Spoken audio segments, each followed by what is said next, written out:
Vancouver.mediacoop.ca.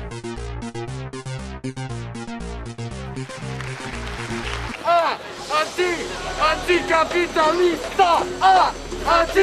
Anticapitalista! Anticapitalista! You know, I think anyone who was at the protest yesterday realized that it was a different dynamic. It was more family friendly. Today was advertised as being different. Obviously, it was a bit more militant. It was a bit more aggressive. It was to disrupt the games, and I think we've accomplished that. So we're here basically just saying, women for Olympic resistance, women in solidarity with Olympic resistance, women in solidarity with direct action. We're here as the official Olympics cleanup crew. We're here to take care of the incredible damage that the Olympics has caused on communities here in BC and beyond, and to resist corporatization of our communities, and to resist Olympics on stolen native land and the expropriation of public resources for private benefit. Well, we're at the Heart Attack March, and our plan is to shut the city down this morning.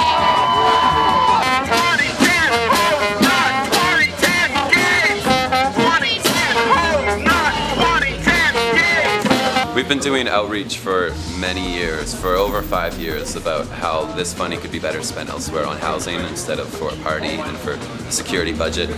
So anyone that has a heart has to be concerned about what's happening in the city, in the downtown east side, and just in general with people not being able to afford homes, and the economy just doesn't serve everyone. It serves a very specific few. We want to defend social services that will offer people a chance maybe to become Olympians without having to, work 8 jobs. Yeah. It's embarrassing. Yeah. But the government has better things to do with their money, like $1 billion for police here, or $6 billion for games-related construction there, and it's a shame. It was supposed to be the greenest games ever. They destroyed one of the most pristine, sensitive environments in the province, Eagle Ridge Bluffs. Not to mention the fleet of SUVs. Absolutely. You'll see one guy from IOC or Bannock driving around in a van that's got the carbon footprint of a building. I mean, it's ridiculous. It's embarrassing. It's such a farce. For goodness sake, they've been having to helicopter in snow. Yes. What do you think the carbon footprint of a helicopter going 7, 8, 9, 10 times a day to fly in snow? It's farcical. It's comical. I mean, it would be really funny if it wasn't so sad, and if there weren't so many people who were suffering as a result of it.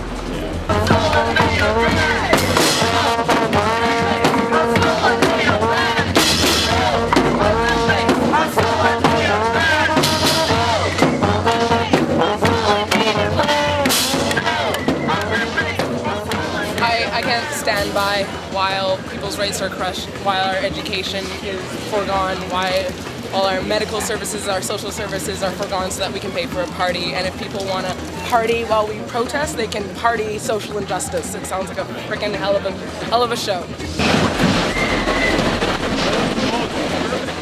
The protest was trying to blockade the road, Denman and Georgia, to prevent traffic from moving along the Lions Gate Bridge to the Sea to Sky Highway, to essentially shut down the games, or at least shut down a major artery. I mean, a few folks got a bit more militant, a bit more aggressive. That was to be expected. That was kind of the point. People are mad, exactly. And it was kind of interesting to watch. We were getting funneled over the course of the day, and it was the police presence was increasing. At the beginning, it was just a few bike cops. At the end, it was riot police with armed to the teeth with the tear gas shotguns and the whole 9 yards.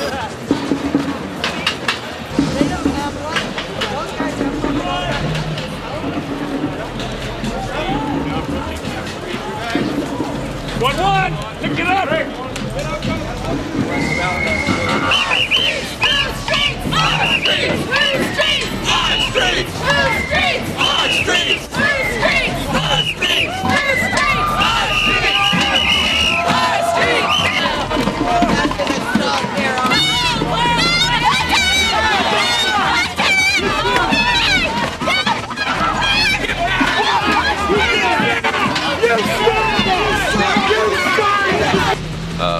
Obviously, there was a diversity of tactics. There was a lot of things that happened, and strategically, whether it's good or bad, I don't know. If you look at the stores and the industries that had their windows smashed, If you actually look at their history of what they've done, the Hudson's Bay Company exactly, it was the original government of this land.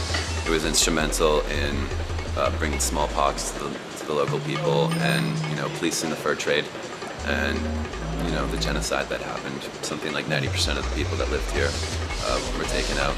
And so Hudson's Bay has a hand in that. I think we actually lasted a lot longer than we thought we would. I think that for the most part, when we were more or less invisible to the greater part of Vancouver, it was going really well. We had our signs out, we had everything going, and they knew they had to stop us. They were waiting for us, and they did their job.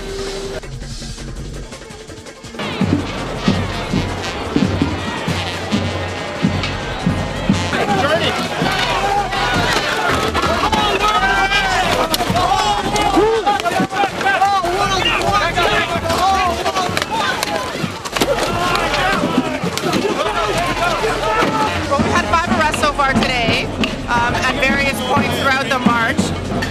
But they've got the riot squad out in full force. There's been some reports of violence and no chemical weapons yet, but apparently they do have them ready to go if they're needed. But so far, just the 5.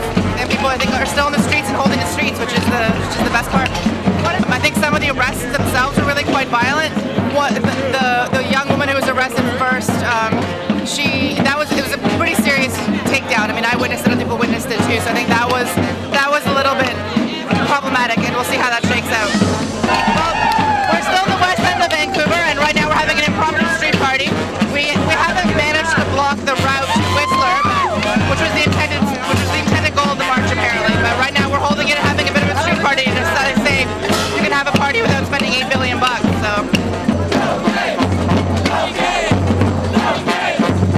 When I hear people talking about it, all they're talking about is police brutality, and no one's actually talking about what they're protesting. But that's because that's the way the media covers it. We've actually had press conferences, there's newsletters that are put out, there's websites. People are trying to get that message across, and it doesn't get across. Move on to the street, please! Move on to the street! On to the street, guys! Move on! The whole world is watching! The whole world is watching! The whole world is watching! Let them go! Let them go! Let them go! Let them go! Let them go! Let them go! Let them go! Let them go!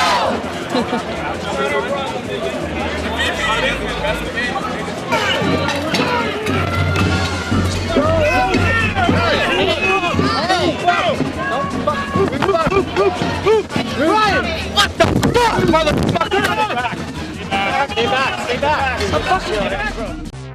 Vancouver.mediaco.ca